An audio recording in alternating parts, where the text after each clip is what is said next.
Sa ganitong halaga ay gawin nating matibay. O ito naman sa halagang 210 to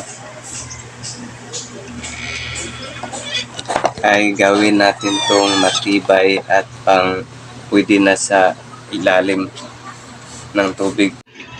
So ito na guys yung ating pinisprada ko. Yun na, pininturahan ko na. Ito, yan. Tapos susubukan natin to ngayon. Tapos babad na natin, no? Susubukan na natin. Ito.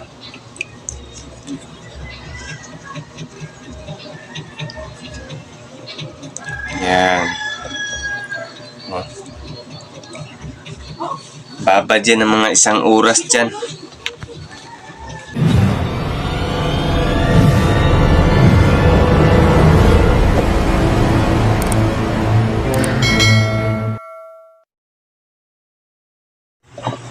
For today's videos guys ay gagawa tayo ng waterproof na underwater flashlight for night spear fishing.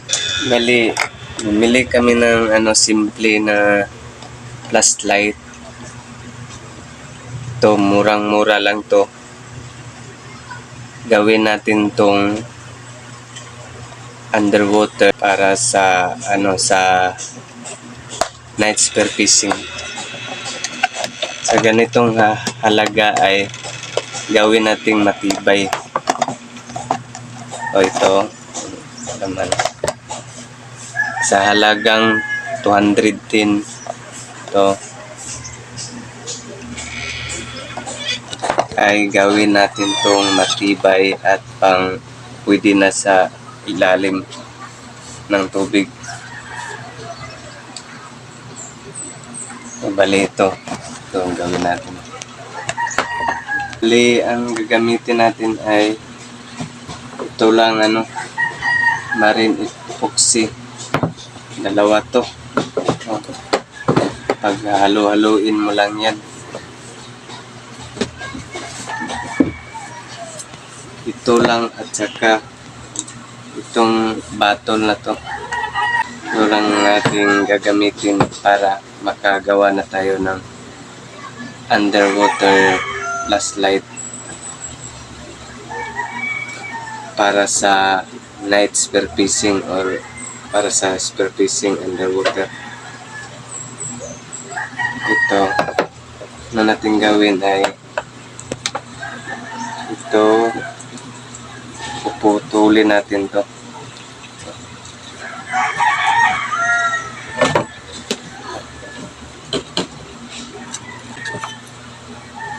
Yan. Dapat linisin to para maging level yung pagkakalagay dito. Dito kasi to ilalagay sa may switch at saka yung sa kanyang charger dito. Dito to ilalagay.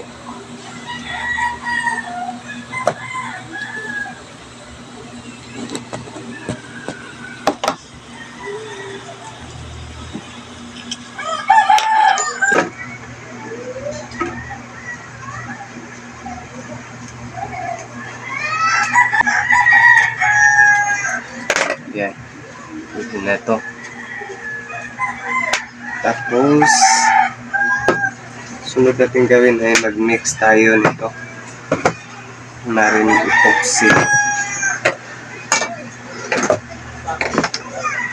Mix.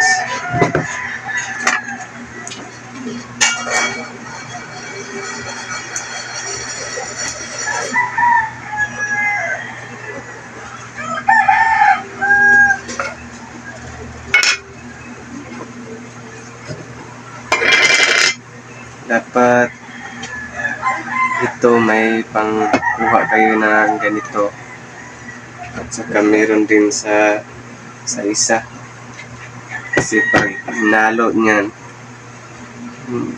baka titigas dito pag hinalo. Lagay ka ng yung tamang-tama lang kasi masasayang din pag hindi maubos. Yung tamang-tama lang.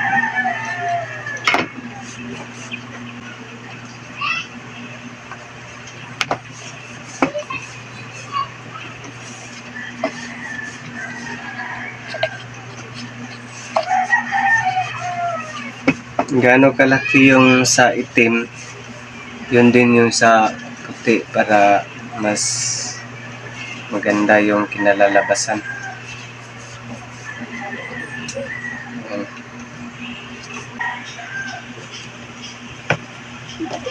Tsaka ito rin sa isa, ito yung sa puti para tumigas siya. Lakig bayi man gud ni.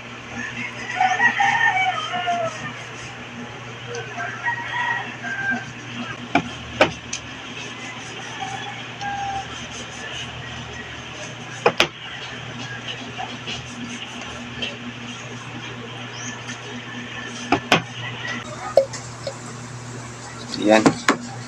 Pwede na yan. Marami na yan.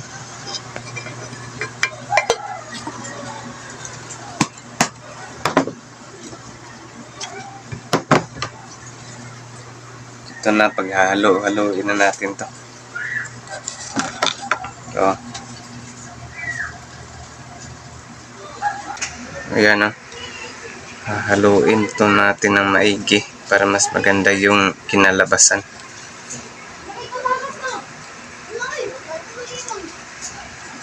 So ito na yung ganito ang paghalo. Na mix yung puti at saka yung itim. Tapos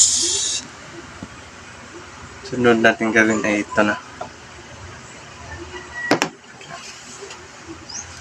Dapat kasi may tubig para hindi titigas sa iyong kamay.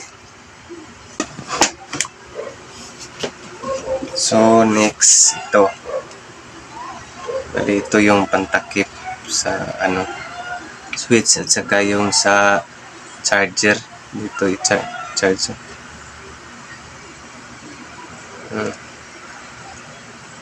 Bali ganito.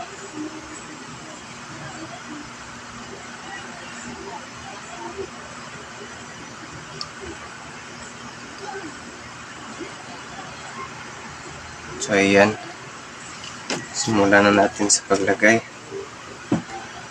Ayan natin ito.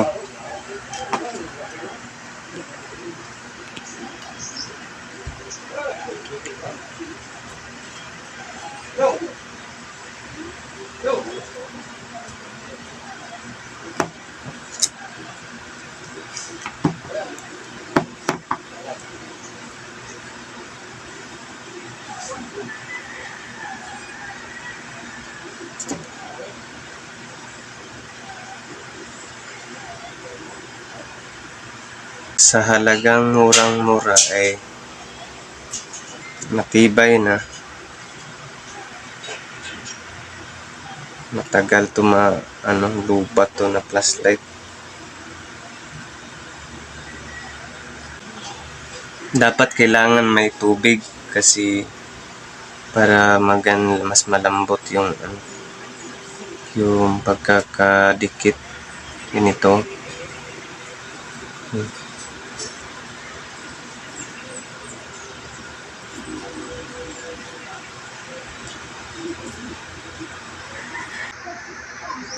Kung marami kayong epoxy ay lagyan nyo ng mas makapal dito na part kasi dito yung switch na napakadelikado pag mapasukan ng tubig.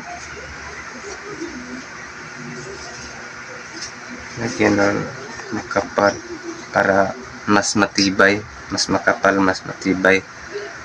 Kasi hindi makakapasok ang tubig.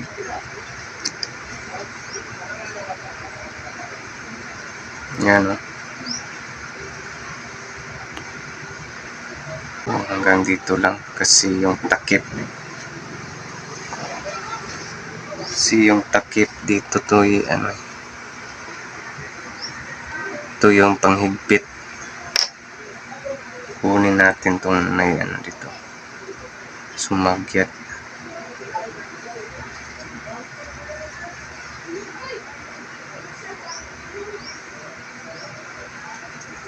Dahil marami pa naman, oh. Sayang din naman to pag hindi gagamitin. Tumigas to. Sayang. Yan, babalutin natin to.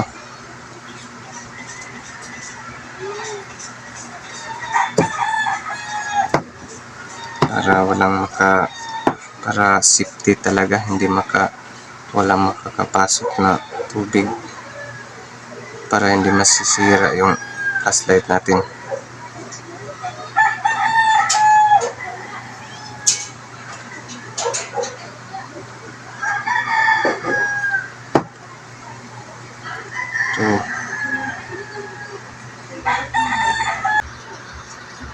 Shield na lahat.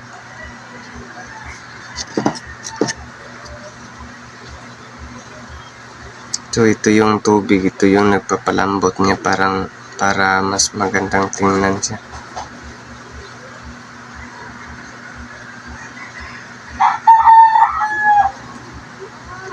Hindi magaspang tingnan.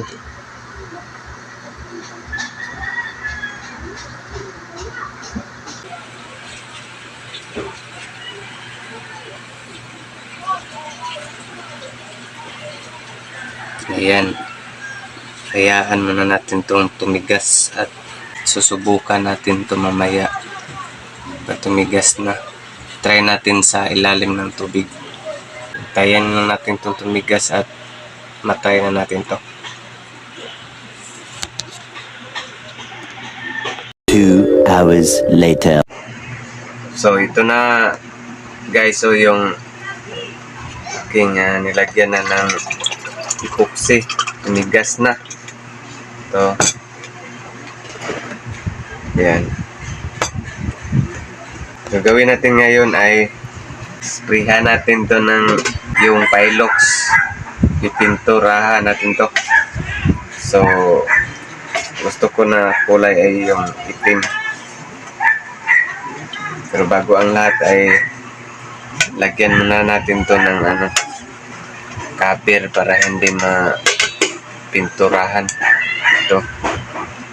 So ito ang gawin natin. Ito lang. Tapos gunting. Ito. Sukatin natin to. Para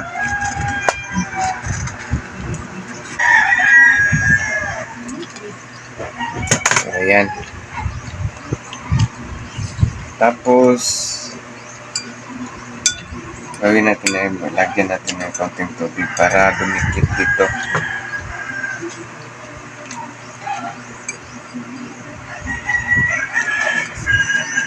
Yung moist na tubig para didikit siya dito. Lagyan ng tubig dito. Ano. Tapos dikit mo ng ganito para dumikit siya. Ayan. Bago ka mag-spray, para ito ang magiging protector niya para hindi siya matamaan ng pintura. Ayan, ayan, dumikit na siya. Tapos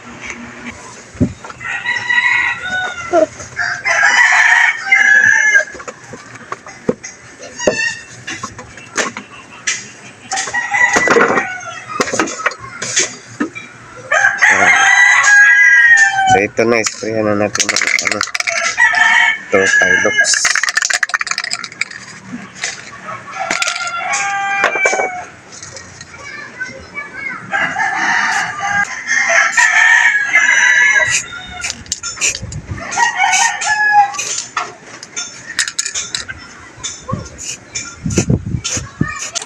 Kailangan isprayan to para mas lalong tumibay. Kailangan din ito pinturahan natin. Ayan na. Antayin lang natin na tumigas at pagkatapos ay susubukan na natin doon sa tubig. Meanwhile, So ito na guys yung ating pinisprada ko. Yun na, pininturahan ko na. Ito, yan. Tapos susubukan natin to ngayon. Susubukan na natin to kasi may tubig na. Subukan, pero bago ang lahat ay ito, takpan natin to. Ito, kasi napakadelikado nito. Yung sa switch at saka yung sa may saksakan ng charger. Baka malagyan ng tubig, mapasukan kahit kaunti. Napaka-delikado niyan. So ang ating gagamitin pantakip nito ay ito yung rubber, yung para pampunas sa sasakyan, yung pampatuyo sa sasakyan, so yung gamit sa karwas. So nagkating lang ito ng kaunti lang dito.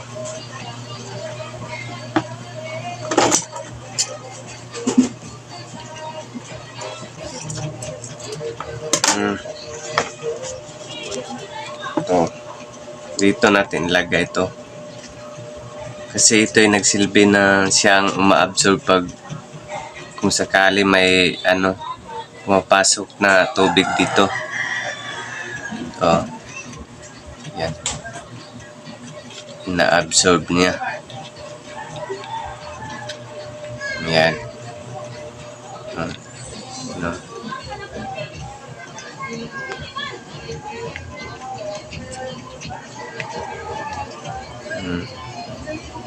Tapos takpan. Hindi pa pala, lagyan pa lang natin ng double protection yung silupin dito para mas sigurado.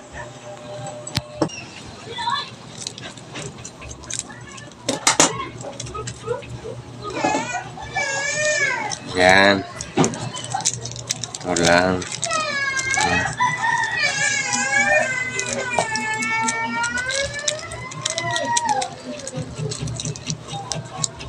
Tapos ito, yan, pitan natin ng maigi para hindi makapasok yung tubig. Yan. Nakalimutan ko palang i-on. On ko lang muna. Yan. Tapos ito,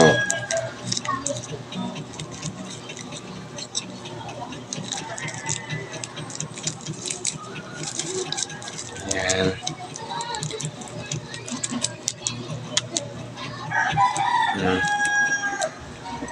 Tapos babad na natin, no?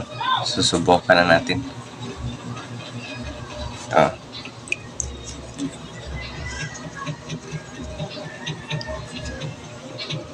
Yan.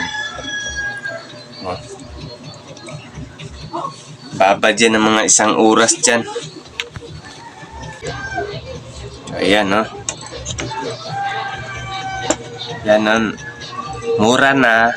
May ka na, waterproof flashlight.